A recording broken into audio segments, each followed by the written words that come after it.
Avoid करेगा तो उन्हें कैंसर नहीं होगी। ये एक मल्टीफैक्टोरियल डिजीज है जिसमें बहुत सारी चीजें जब एक साथ जुड़ती हैं तब किसी में कैंसर पाया जाता है। यूँ समझे कि अगर एक जैसे कोशिका अपने शरीर का एक जो सेल है वो रोज एक सेल मरता है, उसकी जगह एक और नया निर्माण होता है, ऐसे अपना पूरा शरीर चलता है। पर जब एक सेल की जगह शरीर 10, 15, 20, 100 सेल बनाना शुरू कर दे तो उसे हम कैंसर बोलते हैं। तो इसका कोई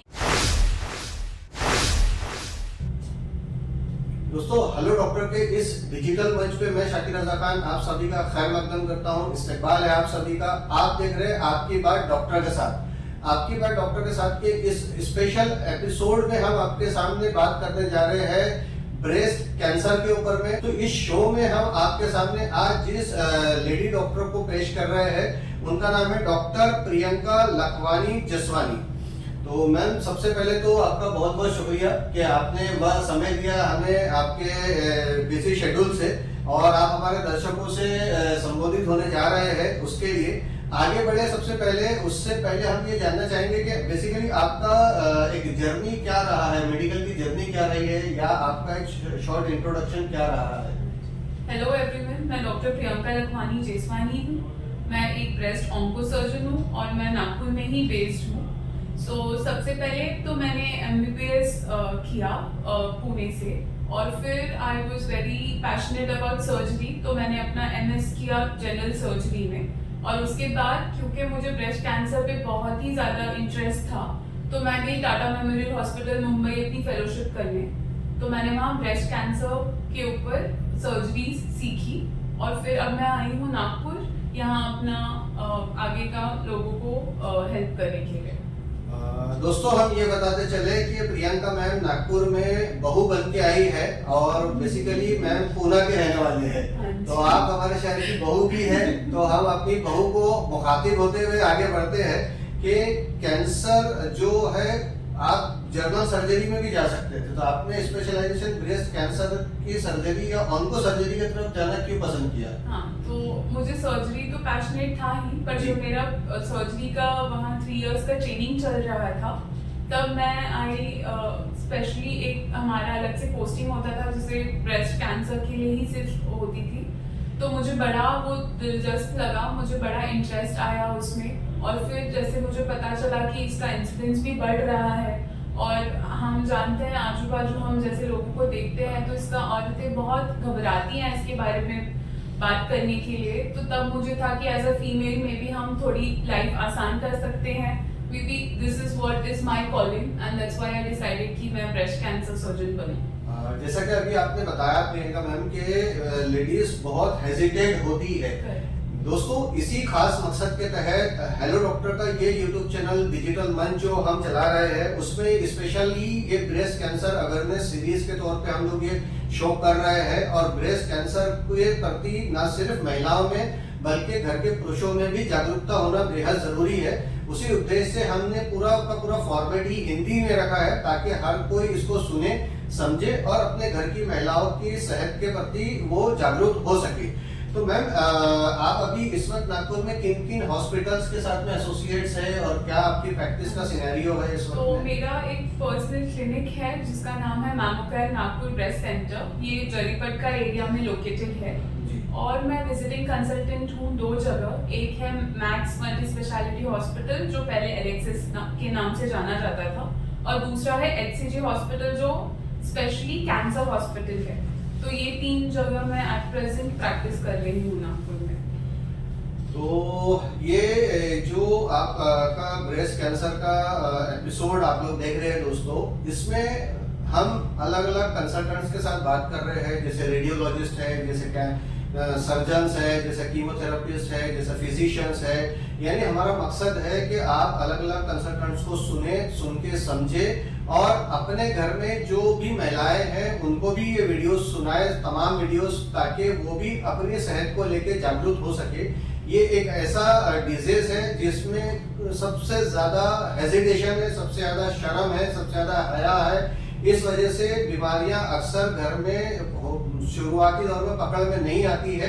हमारी जो कोशिश है वो ये है कि ब्रेस्ट कैंसर जैसी बीमारियां शुरुआती दौर में ही पकड़ में आए, ताकि उनके इलाज बहुत आसानी से किए जा सके, और कैंसर बीमारी से ज्यादा डर, तो इस डर को निकाल के बाहर करना हमारी कोशिश है।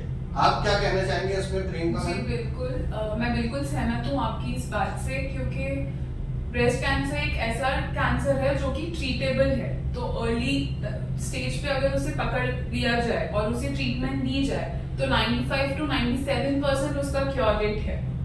बाकी कैंसर्स में इतना क्योर नहीं है। और जब ये बढ़कर अगर हायर स्टेज 3 स्टेज 4 में जब बीमारी पकड़ में आती है, तब पूरी तरह से उसे क्योर करना मुश्किल होता है।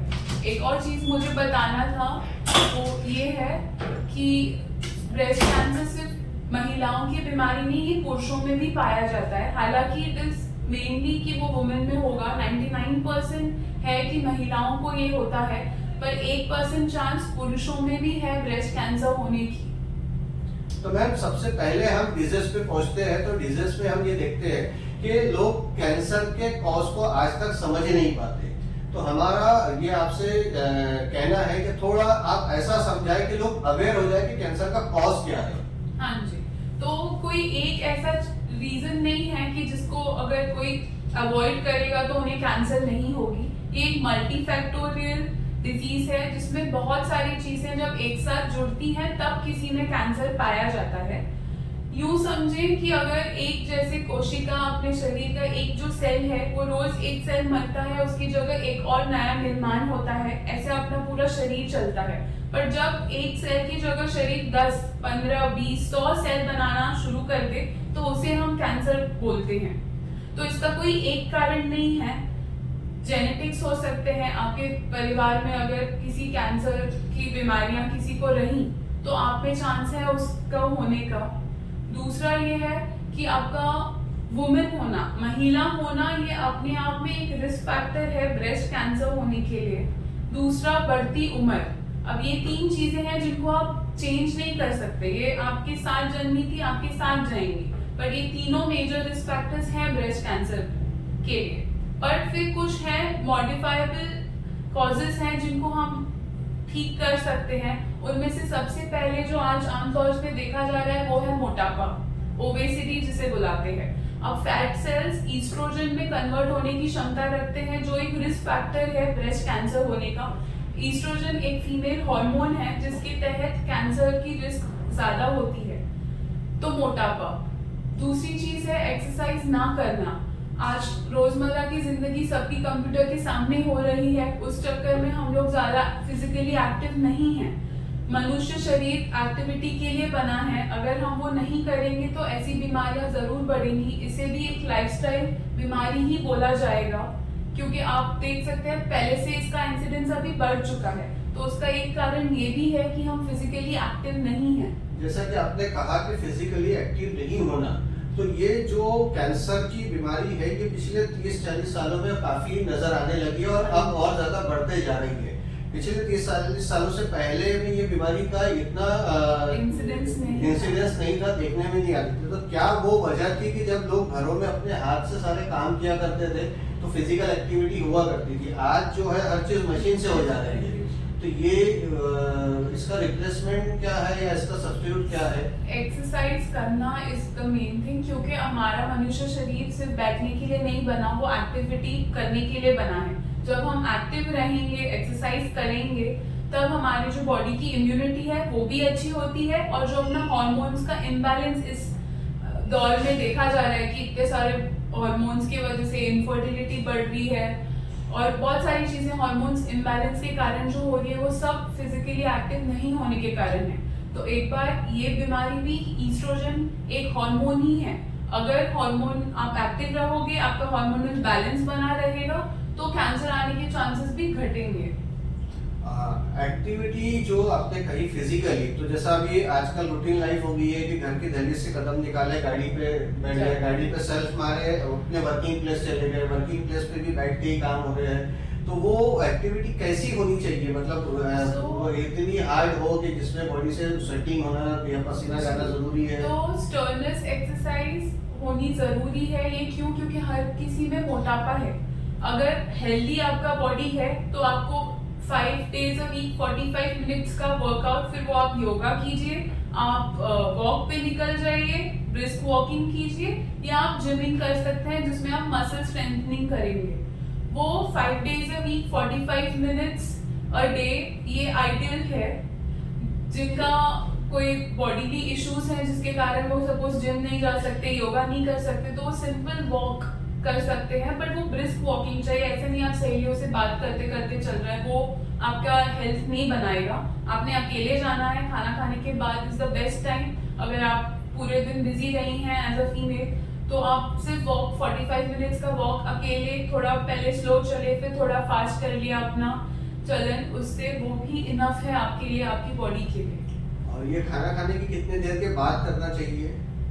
10 to 15 मिनट्स जैसे आपका हुआ, क्योंकि यूजुअली क्या होता है मोटापे का कारण एक ये भी है, हम लेट मील्स खाते हैं और तुरंत सो जाते हैं।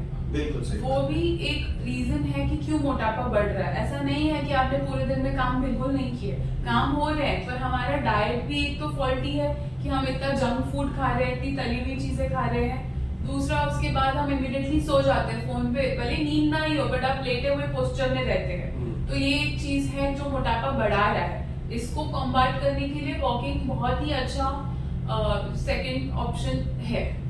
तो जैसा कि अभी आपने बताया प्रियंका मैम कि हमारे बॉडी में जो सेल्स है ये बनते बिगड़ते रहते हैं, यही इसका बेस कारण है किसी भी कैंसर के प्रोडक्ट होने का। किसी भी तरह का कैंसर बॉडी में कहीं भी प्रोड्यूस होता है। अब जैसा हमारा शो जो है ब्रेस्ट कैंसर को लेकर के है, तो इसमें सपोज किसी को ब्रेस्ट कैंसर में घर में एग्जामिन करना हो तो वो अब सेल्फ एग्जामिनेशन कैसा करे? कोई भी लेडीज महिला अपने आप को कैसे एग्जामिन कर पाएंगे इसमें? तो सबसे फर्स्ट, अगर आपको जानना है कि आपको ब्रेस्ट कैंसर है या नहीं, तो इसके लिए आपको हर महीने अपना खुद से सेल्फ ब्रेस्ट एग्जामिनेशन जिसे बोला जाता है वो करने की जरूरत है। अब ये कौन महिलाएं करे? तो 18-19 से लेकर आपकी पूरी उम्र तक ताउम्र महिलाओं को ये हर महीने करने की जरूरत है, क्योंकि जैसे ही आपका मेंस्ट्रुअल साइकिल मासिक पारी शुरू होती है तब से ये ईस्ट्रोजन हार्मोन आपके शरीर में घूमता है, जो कि एक रिस्क फैक्टर आपके लिए है। तो 3 to 5 डेज आपकी माहवारी के बाद, मतलब शुरू होने से, अगर आज पहला दिन था तो इसके 5वें दिन से या 8वें दिन के बीच ये आइडियल टाइम रहेगा जब आप अपनी ब्रेस्ट को चेक करोगे। अब ब्रेस्ट कैसे चेक की जाए? तो आपको वो खुद अपने हाथों से करना है। बाथरूम में जा सकते हैं जहां आपको मिरर रहे, वहां ऐसी जगह में आपको रहना है। 3 पोस्चर्स में आपको इसको चेक करना होता है। पहले तो कपड़े उतार लेंगे, मिरर में खुद को देखेंगे, पहले हाथ ऊपर करके चेक किया जाएगा, फिर कमर पे रख के और एक बार लेट के आप अपनी ब्रेस्ट को चेक करेंगे। अब वो कैसे चेक किया जाएगा? तो आपको अपनी ये 3 उंगलियां लेनी है, आगे का भाग नहीं, ये सुला हुआ भाग आप लोगे। अगर आप राइट हैंड से चेक कर रहे हो तो आप अपनी लेफ्ट ब्रेस्ट को चेक करेंगे, और अगर लेफ्ट हैंड से यूज कर रहे हो तो राइट ब्रेस्ट को आप चेक करोगे। सर्कुलर मोशंस में इसे चेक किया जाएगा। आपके निप्पल की एरिया से लेके आप सर्कुलर मोशन में जाएंगे इन तीनों हाथों को लेकर, और चेक करेंगे कोई भी लंप या कोई गठन आपको महसूस हो रही है क्या आपकी दोनों स्तन का साइज इक्वल है, दोनों समान दिख रहे हैं, क्या निप्पल का लेवल एक ही लेवल पर है या कोई ऊपर नीचे है, कहीं निप्पल से कोई खून या पानी तो नहीं आ रहा है। ये समझना है आपको कि हर बार गठन कैंसर की ही होगी ऐसा नहीं है, कोई नॉर्मल इन्फेक्शन की गठन भी बन सकती है, पर वो भी आप घर बैठे खुद चेक कर सकते हो। तो ये सेम चीज, और आपको फिर अपने बगल मतलब आर्मपिट में भी यही 3 उंगलियों से जाके चेक करना है कि कहीं वहां तो कोई गठन नहीं बनी। और तीसरी जगह होगी आपका ये कॉलर बोन, यहाँ भी आपको अगर कोई गठन महसूस हो सकती है तो ये भी एक ब्रेस्ट कैंसर की निशानी हो सकती है। हैवी ब्रेस्ट जिनकी है, जिनकी बड़ी ब्रेस्ट है, उनमें आपको हाथ में कोई छोटा लंप लगना थोड़ा मुश्किल है, पर यहाँ वो गठन अगर आई है तो ऐसा आप चेक कर सकते हैं कि हो सकता है कि ये कैंसर की निशानी हो। यानी कि अगर नॉर्मल कोई गिठान रही तो फिर वो बगल में और कॉलर बोन में नहीं आएंगी। अगर नॉर्मल कोई गिठान है ब्रेस्ट स्पेशली कॉलर बोन के पास नहीं आएगी, बगल में आ सकती है। कुछ इन्फेक्शंस नॉर्मल भी, जैसे टीबी वगैरह के भी इन्फेक्शन है, वहाँ पे बगल में गठन उनकी भी पाई जाती है। बट ये वाला जिनका हैवी ब्रेस्ट है तो ये एक रीजन हो सकता है कि यहाँ वो चेक करें, हो सकता है इस बहाने उन्हें पता चले जी। कि कहीं गठन अच्छा, है। आपने जो हैंड के 3 पोस्चर्स बताए हैं, जैसा ऊपर करना, कमर पर रखना, तो ये पोस्चर्स करते टाइम क्या चेक करना होगा उन लोगों को? हाँ, तो यही देखना है कि दोनों ब्रेस्ट समान है कि नहीं, कोई निप्पल ऊपर या नीचे तो नहीं है, कहीं कोई चमड़ी ऊपर की त्वचा कहीं एक जगह पर तो कॉन्सेंट्रेटेड ऐसे अलग से नहीं दिख रही है, कहीं संतरे की छील के जैसे डॉट डॉट ऐसे स्किन थोड़ी सी हार्ड और एक जगह पे ऐसे सुकड़ी हुई तो नहीं लग रही है। ये सब चीजें इन्हें चेक करनी है तीनों पोजीशंस में। मैम, इसमें बहुत सारे मिथ भी है, तो वो क्या है मिथ? अक्सर महिलाएं क्या उसको ये समझती है? तो पहली तो सेम यही चीज कि कोई गठन है उसमें कोई दिक्कत नहीं है, मतलब ये कुछ नहीं है। अच्छा। तो ये सबसे बड़ा मिथ है कि नहीं, यही गठन कैंसर की हो सकती है, तो आपको सबसे पहले उसी को दिखाना है। जी। दूसरा ये है कि पुरुष समझते हैं कि ये सिर्फ महिलाओं की बीमारी है, बट लेस देन 1% चांसेस हैं। ऐसे रिकॉर्डेड केसेस हमने देखे हैं जिनमें मेल्स में भी कैंसर पाया गया है और उसका ट्रीटमेंट जैसे फीमेल का है वैसे ही सेम ट्रीटमेंट अवेलेबल है। जैसा कि आपने महिलाओं को सेल्फ एग्जामिनेशन बताया है, तो पुरुषों में वो कैसे एग्जाम कर पाएंगे, या पुरुषों में क्या सिम्टम्स दिखेंगे? हाँ जी, तो आजकल क्योंकि लड़के जिम वगैरह जा रहे हैं, वो कुछ ऐसे सप्लीमेंट्स हाँ। ले रहे हैं जिनके कारण उनको गायनेकोमेस्टिया बहुत कॉमन है, जिसका है कि थोड़ा स्तन बढ़ना नॉर्मल टिश्यू से, ठीक है। तो उसमें अगर आपको गठन महसूस हो रही है या आपको कुछ हार्डनेस अगर फील हो रहा है, नॉर्मल हर कोई नहाते समय हाथ खुद को लगाता है, हम जानते हैं, पर अगर कोई गठन ऐसी आपको साधारण सी गठन नहीं, कुछ गठन आपको ऐसे लगे कि नहीं, या निप्पल थोड़ा बाहर लग रहा है एक साइड का, तो ये उसका सिम्टम हो सकता है पुरुषों के लिए। हालांकि वो लेस देन 1% चांस है, तो हम ये नहीं कहेंगे कि वो हर महीने, जैसे औरतों को हम बता रहे हैं कि हर महीने आपको चेक करना है, वैसे पुरुषों को नहीं बोलेंगे, बट हाँ ध्यान जरूर उन्हें भी रखना है कि ऐसा हो सकता है।